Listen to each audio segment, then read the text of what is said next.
Hello everyone, it's Gilgameshik here again, and today I'll be showing you how to actually use the if statement. So I guess at this point you should know how to get onto this screen. You open a new project, you have some file that's possibly called main.java here. You can rename it, but you should not rename it over here. Like, you can't just press here and just like rename it directly, you have to right click, you have to press refactor and rename, otherwise there might be some errors in your code. So this is the way you rename, but the fact is you don't really need to rename it. So yep. Alright, for this video I'll explain just the basic if statement. So you already know how it's written. So you write if, 2 brackets, then 2 curly brackets. Inside the brackets you write a condition that needs to be satisfied. So for example, you can write something as simple as 1 equal to 1. Well, that's true, right? So, and if those two are equal, we'll print out something like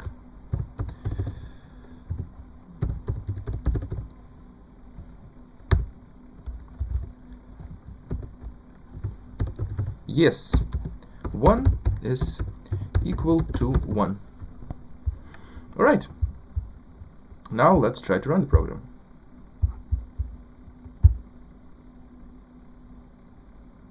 Yes, 1 is equal to 1. What we expected. So now, let's think about 1 equal to 1. Like, what exactly is it? Like, what happens if I try to print out 1 equal to 1? Because it's something, right? It cannot just be printing out nothing.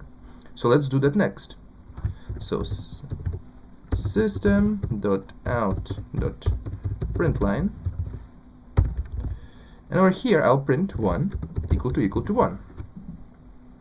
I already told you that this condition over here may be either true or false, and depending of it being true or false, this line of code will be either executed or just skipped, and the program will start running from here. So let's just print out the 1 equal to 1.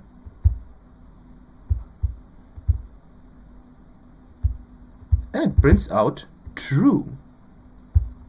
Interesting, right? So what will happen if instead of 1 equal to 1 over here, I just write true?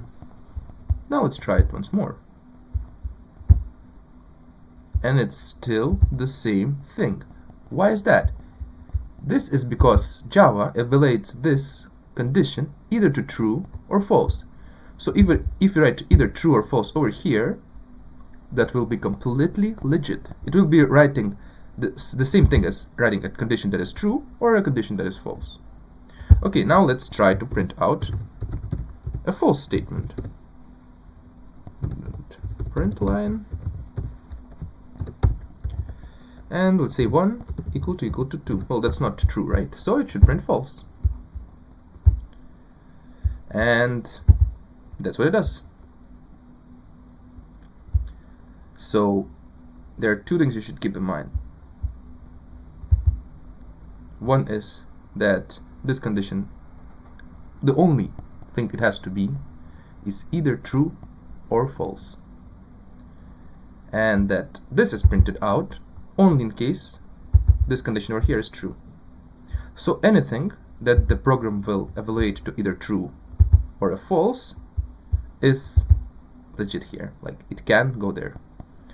So, and one last thing before we end, obviously you can use variables. So let's say if I write int I equal to 1, over here I can just write I equal to 1, and it will check if I equals 1. So let's see if that will be true. And it is. Look at that. And now let's just try one last thing.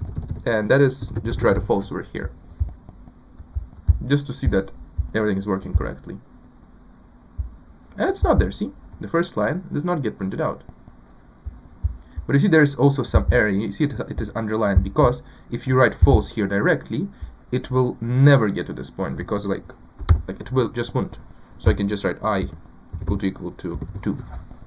Like, at least to do some kind of check, and see it removes the error, and it will still be the same because this is false. See? No line printed out. Right, thank you for watching this short video. In the next video I'll be talking about the else clause and show you some live examples of it.